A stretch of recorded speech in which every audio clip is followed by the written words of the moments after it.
Bismillahirrahmanirrahim. Assalamualaikum warahmatullahi wabarakatuh. Alhamdulillahi rabbil alamin. Wabihi nasta'in wa ala umurid dunya waddin. Assalatu wassalamu ala asyrafil anbiya'i wal mursalin, Sayyidina wa maulana Muhammadin wa ala alihi wa sahbihi ajma'in, amma ba'd. Asyhadu an la ilaha illallah wahdahu la syarikalah wa asyhadu anna Muhammadan abduhu wa rasuluhu la nabiyya ba'dah. Saudaraku yang dirahmati Allah Subhanahu wa taala, perkenalkan, nama saya Nur Saidah, mahasiswi Universitas Islam Negeri Sunan Ampel Surabaya, program studi tasawuf dan psikoterapi, Fakultas Usuluddin dan Filsafat. Saudaraku yang dirahmati Allah Subhanahu wa taala, tentunya kita semuanya sudah mengetahui tentang apa yang terjadi hari-hari ini, yang mana kita digoncangkan, kita diuji oleh Allah Subhanahu wa taala dengan makhluknya yang sangat kecil, yang kita pun tak mampu melihatnya dengan mata telanjang kita. Namun walaupun demikian, ia sudah memakan korban, ia sudah mematikan banyak manusia di muka bumi ini, sehingga kita yang masih diberikan Allah Subhanahu wa taala, kita patut untuk bersyukur dan kita patut untuk berikhtiar, berusaha agar virus tersebut tidak dapat datang di tubuh kita. Saya di sini ingin menjelaskan beberapa pendapat mengenai apa yang harus kita lakukan di dalam menghindari virus tersebut. Yang pertama adalah menurut WHO atau Organisasi Kesehatan Dunia.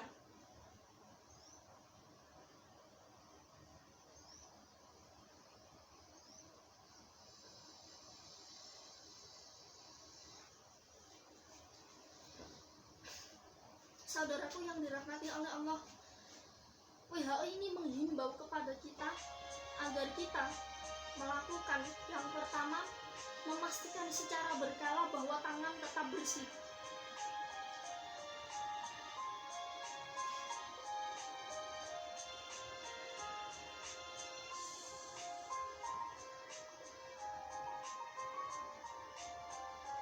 Baik, kemudian yang kedua adalah berlaku hidup bersih, terutama dalam persoalan pernapasan. Artinya ketika kita bersin dan batuk, kita harus menutup mulut dan hidung kita dengan siku dan tisu, lalu kemudian membuang tisu tersebut ke dalam tempat sampah yang tertutup. Kemudian selanjutnya adalah jaga jarak interaksi sosial. Kemudian selanjutnya adalah hindari bersentuhan dengan mata, hidung, dan mulut. Kemudian selanjutnya adalah jaga praktik yang higienis ketika mendatangi pasar binatang hidup, pasar produk binatang, ataupun pasar yang basah. Hal ini bisa dilakukan dengan cara kita mencuci tangan pada saat selesai kita menyentuh binatang atau produk lainnya. Kemudian yang terakhir menurut WHO yang harus kita lakukan di dalam menghindari virus corona adalah hindari mengkonsumsi binatang yang masih mentah. Kemudian di dalam ayat Al-Quran ternyata sudah menyebutkan istilah stay at home dengan istilah udkhulu masakinakum. Bahwasanya Allah berfirman, A'udzu billahi minasyaitonir rajim. Bismillahirrahmanirrahim. Hatta idza atau ala wadin namli qalat namlatu ya ayyuhan namlu udkhulu masakinakum. Udkhulu masakinakum la yahdimannakum Sulaiman ajruduhu wa hum la yash'urun. Yang artinya, hingga apabila mereka sampai ke lembah semut. Kemudian seekor semut berkata kepada kawan-kawannya, "Hai semut, masuklah ke dalam sarang-sarang kalian agar Sulaiman dan tentaranya tidak menginjak kalian." Sedangkan mereka tidak menyadari.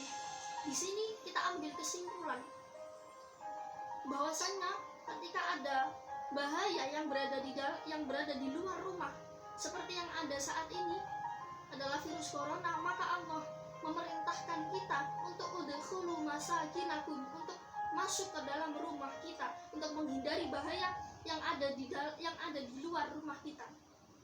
Kemudian menurut Kiai Haji Khalil Dahlan, yang mana beliau adalah ketua MUI Jombang, bahwasanya beliau berkata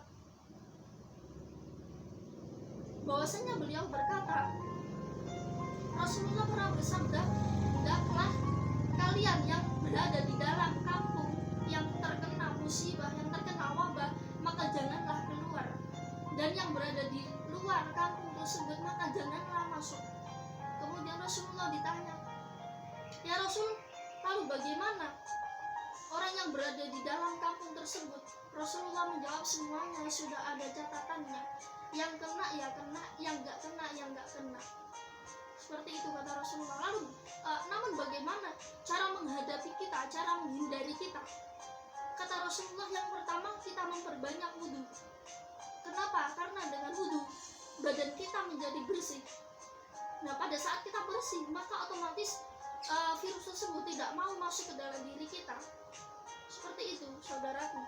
Kemudian yang kedua adalah memperbanyak gerak, karena secara otomatis kita mendapatkan imun yang bisa mencegah masuknya virus tersebut. Kemudian yang terakhir, yang ketiga adalah